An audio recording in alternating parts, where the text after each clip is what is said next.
2022, Khalifa International Stadium, Doha, Qatar. 4 years after ushering a young England club to the 2018 World Cup, Raheem Sterling is back as a wily 27-year-old veteran. For years, Sterling was an English enigma, loved by some fans and loathed by others.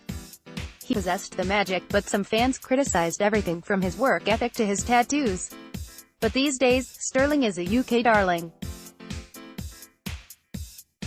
All thanks to his proficient footwork as an English folk dancer.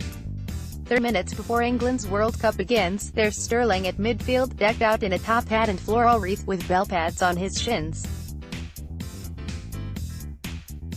He skips and twirls, waving his handkerchief along to the accordions that fans have humming through the stands.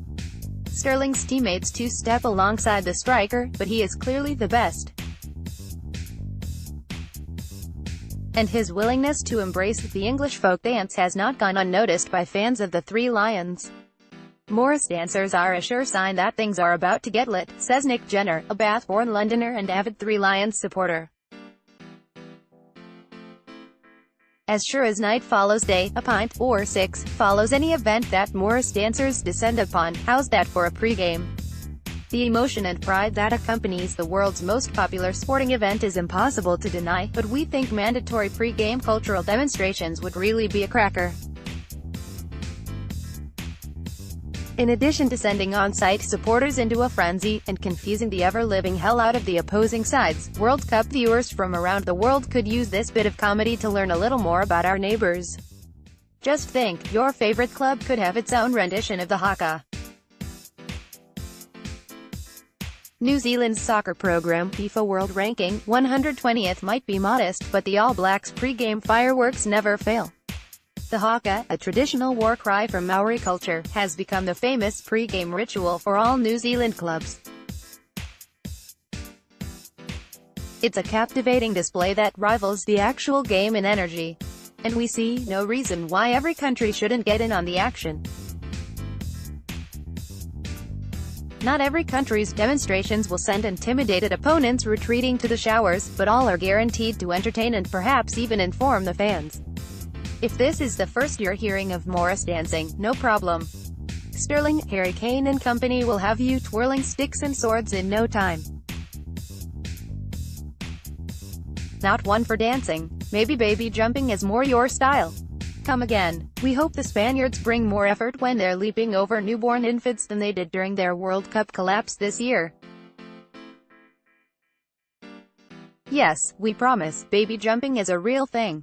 Once a year in mid-June, just in time for World Cup season, Catholic and pagan rituals dating back to the 1600s come together in the form of a red and yellow masked devil, running through the streets hurling insults at villagers.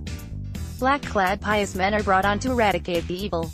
The culmination, dudes in costumes jump over a mattress full of babies that were born that year. A baptism of sorts. This might sound a bit over the edge, but let's bring it to the world stage and let the people decide. As for America, whenever the red, white and blue next make the World Cup, pre-game lumberjack competitions should be a crowd pleaser. Or by 2022 perhaps a silent sit-in will be apropos. And don't even think about opting out. That will earn you a yellow card, sir. This way, fans can count on the multiplied enjoyment of watching their favorite, or most hated, superstars compete on the pitch moments after squirming through a demonstration far outside their comfort zone. It's said that the most profound breakthroughs are born out of discomfort. Let's make the beautiful game even more vibrant by shining a light on wacky cultural traditions around the world. Here are a few more to look forward to. Iceland, the skull chant. Hint, the Minnesota Vikings stole it, the most intimidating comparison to New Zealand's haka.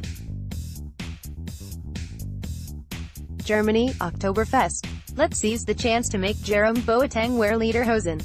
Playing sober didn't work for the Germans this year. Brazil, the samba. Something tells me that Neymar practices this traditional dance in the mirror, alone, in his mansion.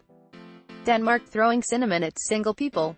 11 millionaire footballers douse each other in cinnamon. You'd watch.